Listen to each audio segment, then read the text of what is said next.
Court ने मेरे against decision दे दिया, तो लेकिन फिर मैं बेटी को लेके भाग गई। हाँ, क्योंकि वो कस्टडी में बेटी को दे नहीं सकती थी। सो मैं बेटी को एक साथ कहीं जाके छुप गई और फिर पूरी फिल्मी स्टोरी।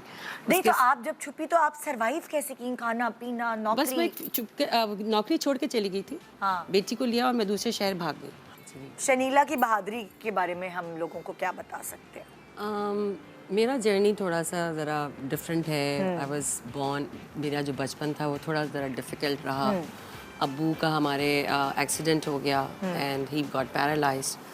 तो I was only 15 years old. तो वो जर्नी बहुत टफ हमने चाइल्डहुड देखा। चाइल्डहुड होने के बाद मेरी अम्मी फिर अम्मी ने बहुत करेज, क्या कहते हैं, स्ट्रॉन्ग है मेरी अम्मी। अब्बू का भी मोरल बहुत हाई था। इवन आफ्टर पैरालाइज होने के बाद भी अब्बू ने काम करना छोड़ा नहीं, कुछ ना कुछ अपनी शॉप और अपने आप को बिजी रखते थे।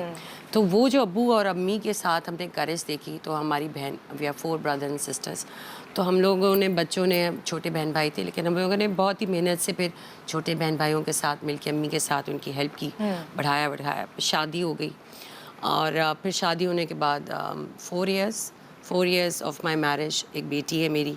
उसके बाद मेरी डिवोर्स हो गई। तो डिवोर्स के बाद का जो एक प्रोसेस है जो आई थिंक हमारे कल्चर में नहीं बच्चियों को पता होता।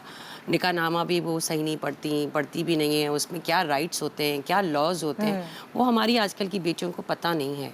हम माँ बाप कोई इस तरह की अवेयरनेस या एजुकेशन पहले भी बच्चों को नहीं, आजकल तो फिर थोड़ी बहुत फिर भी अवेयरनेस, पहले तो बिल्कुल भी नहीं थी। तो वो जो एक जर्नी है, एक वो जो आपका कोर्ट जाने का एक पूरा प्रोसेस है। अच्छा, आपकी जो बेटी थी जी, वो फादर के पास थी? नहीं, मेरे पास थी। हाँ। लेकिन उन्होंने केस किया फॉर द कस्टडी। तो वो जो कस्टडी का होते होते सिटी कोर्ट, डिस्ट्रिक्ट कोर्ट, 7 साल हमने बेटी की कस्टडी मैंने लड़ी है। तो आपकी बेटी उस वक्त कहाँ मेरे पास थी। लेकिन वो कंटिन्यूसली जो है वो उसकी कस्टडी की अपील करते रहे। फिर एक केस हो रहा है, फिर एक केस हो रहा है, फिर एक केस हो रहा है। फिर वो मैं 4 साल में हार गए हम लोग केस। जबकि लॉ ये है कि बेटी जो है 12 साल से पहले बाप को नहीं दी जा सकती, ये शरई लॉ है। लेकिन फिर भी मैं हार गई। कोर्ट ने मेरे अगेंस्ट डिसीजन दे दिया, तो लेकिन फिर मैं बेटी को लेके भाग गई।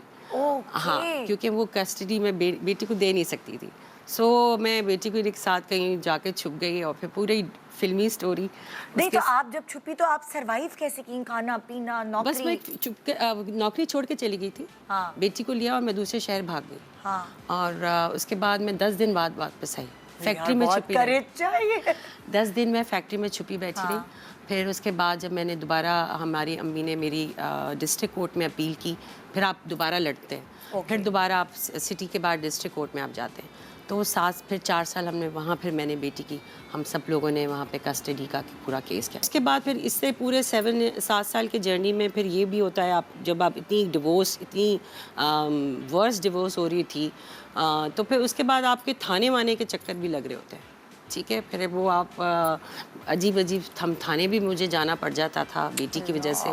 तो बहुत सारी चीज़ें, कुछ 7-8 थाने। तो कुछ लोग जो है डिवोर्स के बाद ना एक दूसरे को सुकून नहीं लेने देते। जी बिल्कुल। वो कहते हैं तंग करो उसको, जितना तंग करना है उसको। वो देखिए ना, तो कुछ डिवोर्सेस होती हैं, लेकिन कुछ अच्छे हस्बैंड्स होते हैं जो एक हेल्दी रिलेशनशिप के साथ अपने रिलेशनशिप को खत्म करते हैं। नहीं अंडरस्टैंडिंग लेकिन नहीं हुई, ना हुआ। लेकिन वो कहते हैं कि ना इसको जीने देंगे ना खुद जिएंगे। तो क्योंकि वो भी तो डिफिकल्टी में होते हैं, जिन्होंने केस किया होता है। वो खुद भी तो नहीं, उनको भी तो कोर्ट के चक्कर लगाने पड़ते होंगे।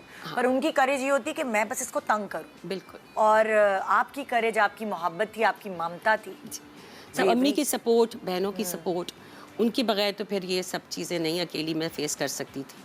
तो अम्मी की, बहनों की, भाई, खाला, सब लोग मेरे साथ खड़े रहे इस पूरे प्रोसेस में। तो आपकी बेटी कितनी बड़ी है? अब मेरी बेटी की शादी हो गई, शी इज़ 25 इयर्स ओल्ड। हाँ, तो मैं बेसिकली डिवोर्स्ड 24 इयर्स। हमने अकेली, मैंने पाला उसको, सारी पूरी फैमिली ने उसको सपोर्ट किया, पढ़ाया लिखाया, उसको दुबई भेजा, ऑस्ट्रेलिया गई, वो उसको अच्छा मास्टर्स करवाया, एवरीथिंग सारा पूरी।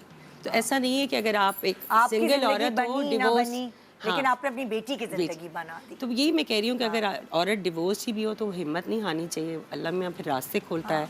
मैंने उसके बाद पढ़ा, फिर मैंने कंप्यूटर सीखा। वो ज़माना ऐसा नहीं था कि आपकी एजुकेशन इतनी बड़ी हो, आपको कंप्यूटर्स आते, उस वक्त तो नए नए आ रहे थे। Exactly. तो वो सब आपने सीखना होता है। फिर आप जॉब करते हैं, फिर डिज़ाइनिंग, कहाँ पे मैंने आई थिंक मैंने मल्टीनेशनल में 25 साल काम किया. I work in Lenovo, Motorola, Microsoft, इन सब कंपनीज में मैंने काम किया. और अब जो है मैं एक वॉलंटरी काम करती हूँ CPLC में एज अ साउथ मेंबर. अच्छा. तो वहाँ पे मैं लोगों की. अच्छा, तो आप क्या कहती हैं कि आपके अंदर ये जो ब्रेवरी वाला एलिमेंट तो था, ये उस वक्त जब शादी हुई थी तब भी था या बाद में उजागर हुआ है? कभी कभार कुछ जज्बात, कुछ चीज़ें, कुछ स्किल्स आपकी दबी हुई होती हैं और फिर उसके बाद वक्त आने पर एकदम आप खुद हैरान हो जाते हैं कि मैंने कैसे कर लिया. ये अब जब हमारे अब्बू का एक्सीडेंट हुआ था तो थोड़ा सा फौरन करेज आ गई थी. तो लेकिन उसके बाद इतना पता नहीं था कि इतने ज़्यादा स्टैंड्स ले लूँगी और इतनी ज़्यादा हिम्मत कहाँ से अल्लाह मियाँ दे देगा. तो उस वक्त नहीं आइडिया था. बाद में ये सब जैसे जैसे हालात और जैसे जैसे ये चीज़ें फेस की तो आप और स्ट्रॉन्ग से स्ट्रॉन्ग होती चली गई फिर मैं. इस तरह से फिर ये मैंने फेस किया है. लेकिन कोई ऐसी चीज़ बचपन में अम्मा अब्बा ने तो ऐसी सिखाई होगी जिसकी वजह से वो बीज तो बचपन से ही बोया जाता है. अब्बा और अम्मा दोनों हमारे बहुत स्ट्रॉन्ग हैं. मेरी अम्मी एक आर्ट गैलरी रन करती हैं. वो भी तब उन्होंने स्टार्ट किया बिजनेस जब अब्बू का एक्सीडेंट हो गया. अब्बू भी एक्सीडेंट होने के बाद 17 साल पैरालाइज रहे, लेकिन व्हील चेयर पे शॉप पे भी जाते थे, अपना बिजनेस भी करते थे व्हील चेयर पे, बेड पे. तो वो दोनों माँ बाप इतने अगर आपके स्ट्रॉन्ग हो तो आपके बच्चों के अंदर भी देख रहे होते हैं और आप सीख रहे होते हैं कि भाई किसी हालात में भी अम्मी अब्बू ने हिम्मत नहीं छोड़ी तो हम भी ज़रा इस सारी मुश्किलात का डट के मुकाबला करेंगे. So that's it. और पता नहीं काम, जैसे मुझे लगता है जब औरत माँ बनती है तो माँ के साथ साथ वो शेरनी भी बन जाती है कि जब उसके कब को, जब उसके बच्चे को कोई कुछ करे तो फिर पता नहीं कहाँ से ताकत. अपने लिए कभी कभार औरत बुज़दिल होती है, बच्चों के लिए बहादुर हो जाती है. उन्हें हम फिल्मों में दिखाते हैं, अपने लिए सारी जिंदगी कुछ बोला नहीं, बच्चों के लिए एकदम मियाँ के आगे ज़बान खोल के खड़ी हो गई और वो खुद हैरान हो जाते हैं कि ये इतनी बहादुर कहाँ से आ गई. सो औलाद की वजह से भी शायद चीज़ आ जाए. बात कर रही थी कि बाज़ माएँ जो हैं अपने शौहर के सामने बोल नहीं, बीवियाँ जो हैं शौहर के सामने नहीं बोल रही होती, लेकिन उनकी बच्चियाँ उनके ऑपोजिट होती हैं. तो वो माँ को देखकर कि हमारी माँ किस किस तरीके से सर्वाइव कर रही है, हमने ऐसा नहीं होना.